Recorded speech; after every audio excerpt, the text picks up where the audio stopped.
தோஷங்கள், பாவங்கள், கர்மங்கள் எல்லாம் இன்றோடு நீங்கி நாளை காலை சூரிய உதயத்திலிருந்து உங்க ஜாதகம் எல்லாம் வெளிச்சத்துக்கு வந்து நீண்ட காலம் பெரிய ஜோதிட மகான்களா இருப்பீங்கன்னு சொல்லி மனதார வாழ்த்தி விடைபெறுகிறேன். நன்றி, வணக்கம்.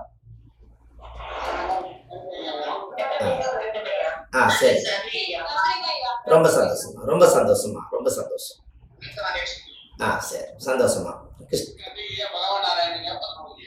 ரொம்ப சந்தோஷங்க ஐயா. எல்லாத்தையும் நேர்ல சந்திக்கிறேங்க ஐயா நான். அம்மா சரிங்கம்மா, விடைபெறலாங்களாம்மா? அம்மா வணக்கம். வணக்கங்கம்மா, வணக்கங்கம்மா. ரொம்ப சந்தோஷமா. தீர்க்காயுசு, எல்லாரும் நல்லா இருப்பீங்க. சரி, வச்சிருங்க. சரிங்கம்மா, சரிங்கம்மா. சரி.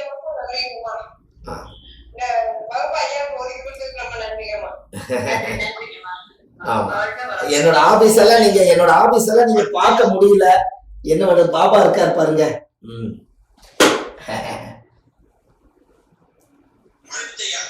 ஐயா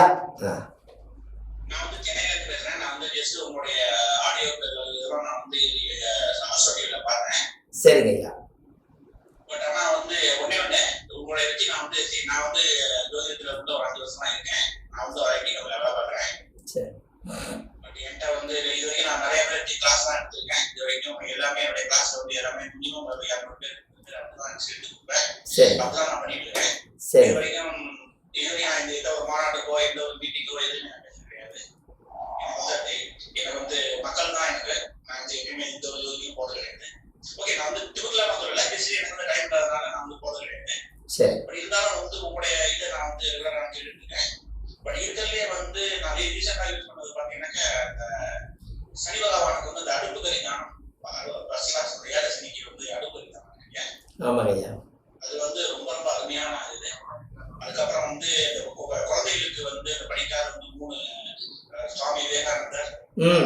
குழந்தைகள் ஐயா ரெண்டு பரிகாரத்தை சொல்ல விட்டுட்டேன். இருந்தாலும் பரவாயில்ல, குழந்தைங்க உலகத்துல ரொம்ப முக்கியம்.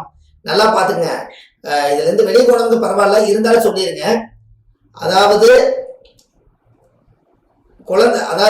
குழந்தை நல்லபடியா படிக்கணும் அப்படின்னா படிப்புக்கு உண்டான கிரகம் என்ன கிரகங்க? புதன். உறவுல யாருங்கம்மா?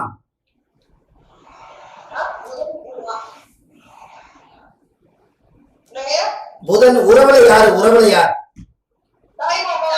அப்ப தாய்மாமனுக்கு நீங்க பாத பூஜை பண்ணினீங்கன்னா அந்த குழந்தைக்கு படிப்பு நல்லா வரும்.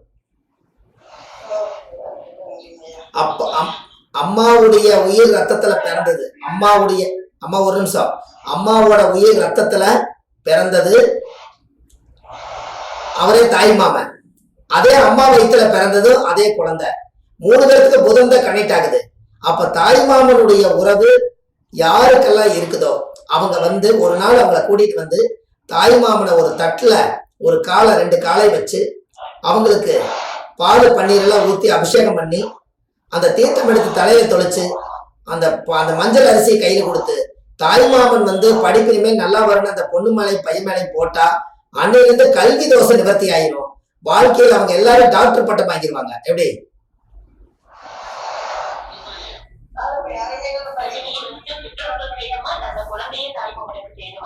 குழந்தைதான் தாய்மாமனுக்கு செய்யணும். ஆமா, சரி. இன்னும் நிறைய பரிகாரம் வச்சிருக்கேன். கண்டிப்பா நீங்க எல்லாம் நேரடி வகுப்புக்கு வாங்க, நிறைய தரேன்.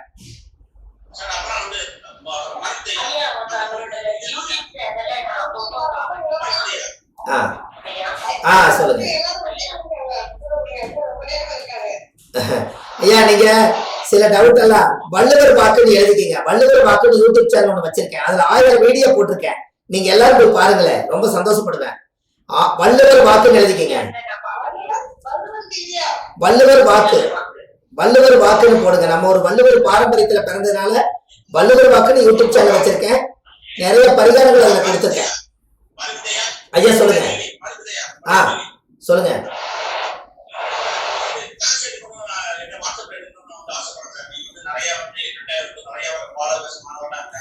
சரி ஐயா, நீங்க சொல்லுங்க ஐயா, நான் செஞ்சு கொடுக்குறேங்க. எல்லா மக்களும் என்னுடைய நோக்கமே என்ன தெரியுங்களா? ஆதிகால பரிகாரம் 1330 பரிகாரம் மனசார எல்லாத்துக்கும் கொடுத்து எல்லா ஜோதிடர்களும் நல்ல ஒரு கம்பீரமா ராஜாவோட இருக்கணும். அது என்னுடைய நோக்கம். ஆ நீங்க கான்டாக்ட் பண்ணுங்க ஐயா.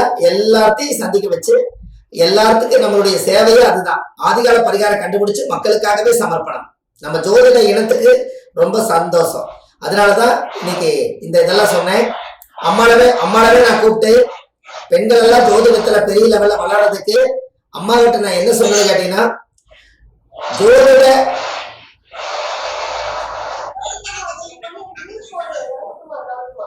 அதாவது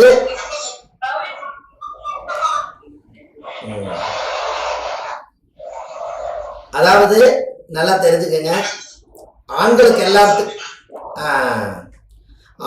எல்லாத்துக்கும் அவங்கவுங்களுக்கு ஒரு பாதுகாப்பு உண்டு. பெண்களும் ஜோதிடர்களாகி இந்த உலகத்துக்கு வெளியில வந்திருக்காங்க. அப்படி வந்திருக்கும் போது ஜோதிட பெண்கள் பாதுகாப்பு மையம்னு சொல்லி ஒண்ணு வைங்கம்மா. நம்ம ஜோதிட இனத்துக்கு ஒரு பெரிய புள்ளியா இருக்கும்னு நான் சொல்லி வச்சிருக்க மாட்டேன்.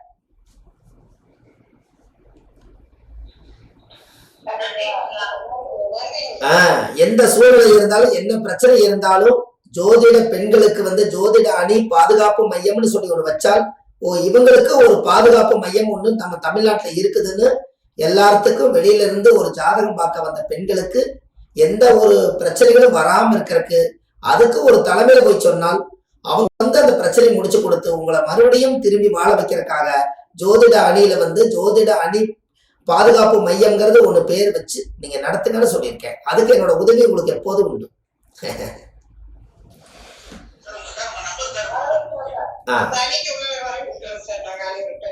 ரொம்ப சந்தோஷமா. நம்பர் சொல்லிக்கிறேங்க ஐயா, முதலே சொன்னேன். 96 ஐயா, 96 55 61 55 55.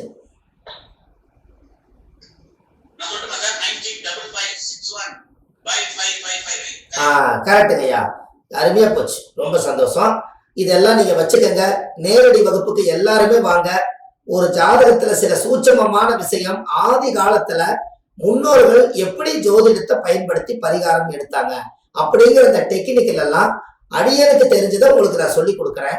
51 பரிகாரம் விடாம எழுதி ஒரு பெரிய ஃபைல் போட்டு பொக்கிசமா வச்சுக்கங்க. எல்லாத்துக்கும் கான்டாக்ட் நம்பர் அம்மாவோட நம்பர் தான், அதுல வந்துருங்க. சந்தேகம் கேட்கறதுக்கு இந்த நம்பர்ல என்னை கூப்பிடுங்க, சரிங்களாமா?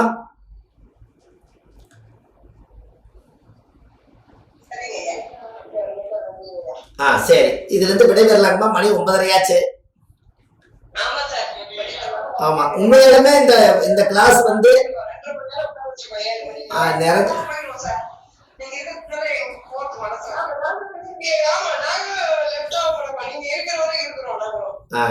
பாருங்க.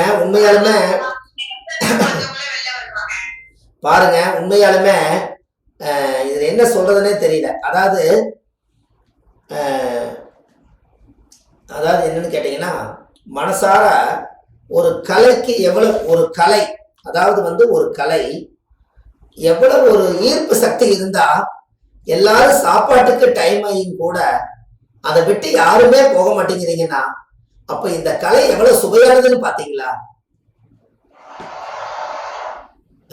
இந்த ஜோதிட கலை என்னங்கம்மா? அப்போ அந்த காலத்துல முன்னோர்கள் எல்லாம் என்ன சொல்லி வச்சிருக்காங்கன்னா, பெற்ற பிள்ளை என்னைக்காவது ஒரு நாள் உதவாம போனாலும் கூட கற்ற கலை என்னைக்கும் கடைசி வரைக்கும் கூட வரும்னு சொல்லியிருக்காங்க. கரெக்டுங்களா? அப்ப இந்த ஜோதிட துறையில அந்த 12 ராசி நான் உங்களுக்கு சுத்தி வந்தனே, ஒரு குழந்தை உயிர் பிறந்து பிறப்புல இருந்து இறப்பு வரைக்கும் 12 ராசிக்குள்ள அந்த காலத்துல முன்னோர்கள் வச்சிருக்காங்க. கரெக்டுங்களா? அப்போ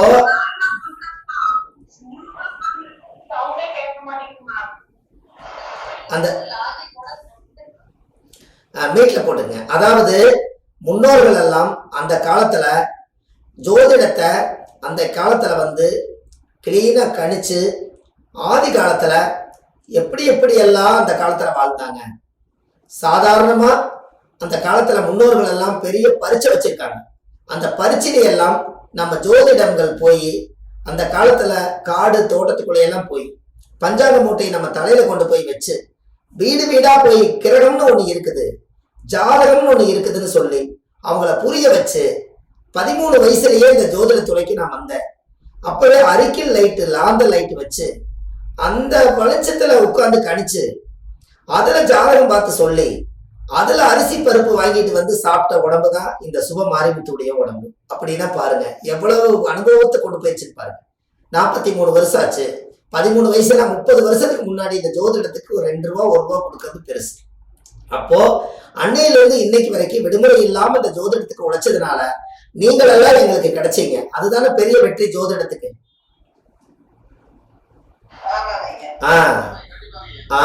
அதனாலதான் கல்லிலே கல் மாணிக்க கல், சொல்லிலே சொல் வள்ளுவர் சொல், வள்ளுவர் சொல்லுக்கு மீறி வையகத்துல இடமில்லைன்னு 1330 குறள்ல ஒரு குறள் அன்னைக்கே பாடி பட்டத்தை வாங்கிட்டு போயிட்டார் திருவள்ளுவர். அப்ப அந்த வம்சத்துல ஏதோ ரத்த சீல்ல பிறந்ததுனால இன்னைக்கு நம்மளால அதையெல்லாம் அனுபவத்துல உங்களுக்கு எல்லாம் கொஞ்சம் கொடுக்க முடியும். சாதாரணமா ஒரு குழந்தைக்கு படிப்பு சுத்தமா வரல, அந்த குழந்தைக்கு ஏதாவது குருகிட்ட போய் ஆசீர்வாதம் வாங்கணும். எந்த குருகிட்ட போனாலும் தட்சணை கேட்கறாங்க. நான் எப்படிங்க நான் போய் குருகிட்ட ஆசீர்வாதம் வாங்க முடியும்னு கேட்டாங்க. அதுக்கு நான் ஒரு பரிகாரம் சொன்னேன். அம்மா உங்க வீட்டிலேயே ராமகிருஷ்ண பரமஹம்சர் வந்து பெரிய மகான், அவருடைய படம் பிரேம் பண்ணி, சாரதாம்பாளுடைய படத்தை பிரேம் பண்ணி, விவேகானந்தருடைய படத்தை பிரேம் பண்ணி 3 படத்தையும் நேர வச்சு ஒரு 5 அடி தள்ளி உட்கார்ந்து நீ படி, அந்த 3 பேரும் ஆசீர்வாதம் பண்ணுவாங்க. அவங்க ஆசீர்வாதம் பண்ண உன்னோட பரீட்சையில நீ பாஸ் ஆயிருக்குன்னு சொன்னேன். இன்னைக்கு வரைக்கும் அந்த குழந்தை அந்த 3 மகான்கள் முன்னாடி தான் படிக்குது. அந்த குழந்தை பரீட்சையில பாஸ் ஆகி என்கிட்ட வந்து முட்டாய் கொடுத்துட்டு போச்சு. என்ன ஒரு சந்தோஷம் பாருங்க. அம்மா ராமகிருஷ்ண பரமஹம்சர், ராமகிருஷ்ண பரமஹம்சருடைய படம், சாரதாம்பாளுடைய படம், விவேகானந்தருடைய படம். ஏன் விவேகானந்தர் இதுல கொண்டு வர்றோம்? ராமகிருஷ்ண பரமஹம்சருடைய மாணவர் தான் விவேகானந்தர். வா நரேந்திரான்னு வந்து நீ வருவேன் நான் வருவேன்னு முதலே தெரியல அவர் சொன்னவர். அவ்வளவு ஞான திருஷ்டி அது. அதனால இந்த 3 படத்தையும் குழந்தை படிக்கிற இடத்துல சின்னதா ஒரு பிரேம் பண்ணி 1 டம்ளர் தண்ணி 1 டம்ளர் கல்கண்டு வச்சு சாமிக்கு நைவேத்தியம் பண்ணி